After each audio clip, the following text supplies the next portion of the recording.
Galaxy, the program unique, portraying information and events that may affect the lives of all people, even you.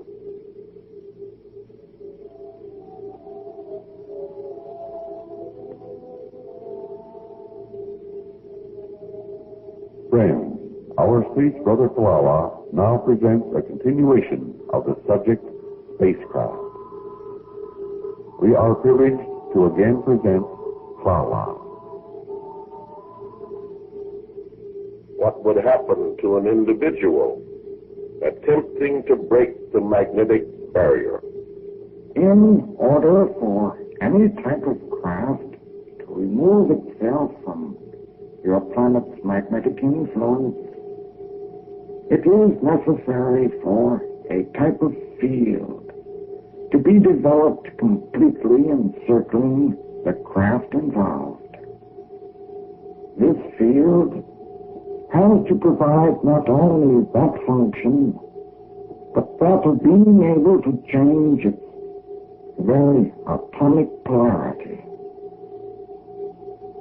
It must be capable of generating a field intensity of 5 million of what you call galaxies.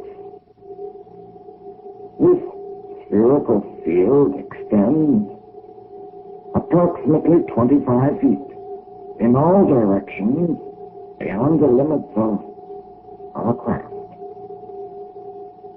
Needless to say, to those of your people acquainted with the theories of a rather elementary science, any objects acted upon within the circumference of this field lack what is known as inertia in relation to anything outside of the field.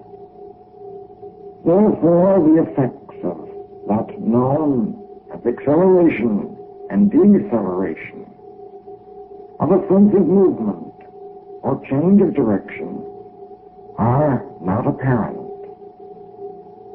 You have often wondered at our craft's ability to withstand sudden changes in direction. In all of these mentioned figures, this perhaps will shed some light upon this.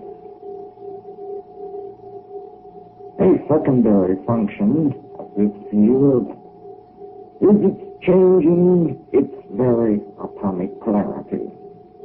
When a craft leaves the influence of the Earth's magnetic field, or for that matter, any planetary field, and when it enters that of another, spacecraft not so equipped would be literally torn to pieces by the molecular stresses imposed upon their structure. This change in atomic polarity has to be accomplished in a period of time less than 1/1000th of your second. If it is accomplished too soon, the results are within your grasp to comprehend. Or, if it is too late, again, you should have no trouble envisioning the result. Shall we say the timing has to be very exact? When your scientific groups learn more about the influences created by your planet, the interacting forces present between other planetary bodies and those of a galaxy, they will find out a great deal concerning the subject of space vehicle propulsion. It has come to our attention that your first attempt to launch vehicles capable of traveling through space will be unmanned. This is an extremely wise decision upon your part. What would happen to an individual attempting to break the magnetic barrier? I would make the following suggestion.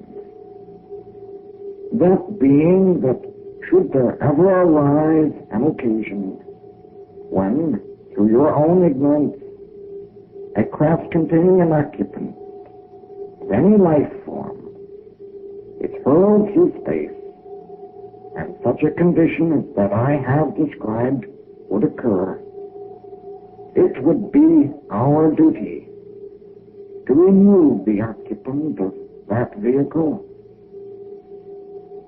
You may, people of Earth, decide to use life any way you so desire upon your planet. But when you leave its confines, you are subject to laws which are above even us of the Confederation. Therefore, our actions would be in order. Klala, what is your reaction to our satellite program? Yes. Let us now touch for a moment upon that subject known as your satellite program. Your people are aware that in their first faltering footsteps into that known as space, certain scientific obstacles had to be overcome. In several ways this has been approached. Some of them have shown rather interesting results, but none that could not have been logically anticipated, since it is quite obvious that when a superior force is exerted than the one which is to be overcome, naturally a result can be expected. However, there comes a point where, shall we say, another law is involved. This known amongst your peoples is that of diminishing returns. You have not much further to go, people of Earth, before this becomes painfully obvious. In sending aloft those objects known as your satellites, your scientists have unknowingly committed several grave errors, which I will take the trouble to bring to their attention. They are most certainly aware of a vast ocean of electrical force known as the ionosphere, which surrounds your planet. In projecting any object which has had its natural residence upon your planet's surface or within it, through that known as your ionosphere, a puncture or hole is created, due to the fact that any object upon your planet's surface carries a specific magnetic as well as electrical charge, and that known as your ionosphere carries that of a different charge. It should be quite obvious that this whole, and being possessed of free atoms that bear similar charges, would create a situation not conducive to healing such a puncture. When these openings are so created, your planet's surface is immediately subjected to intense concentrations of cosmic rays.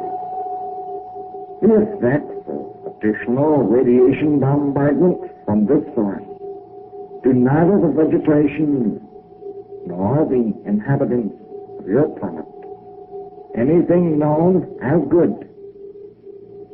It has been up to us in the past to heal these wounds in your ionosphere as quickly as possible.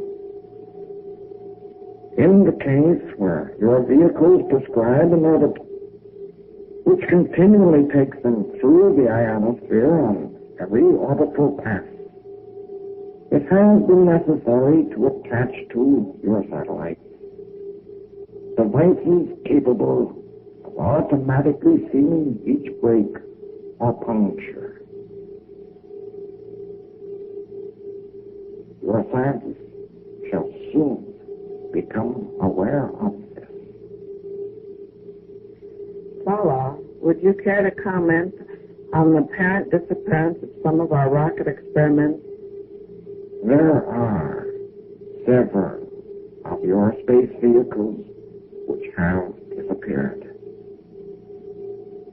I leave to the conjecture of the people of your planet what has happened to these. I do not believe that in the minds of thinking men and women upon your planet's surface that the answer will be long in arriving.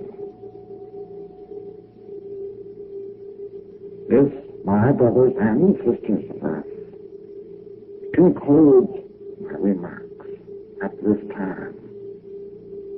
It has been my privilege to address you. Until I speak again, I am Klala. Adonai Vasu Barakah. Thank you, Klala.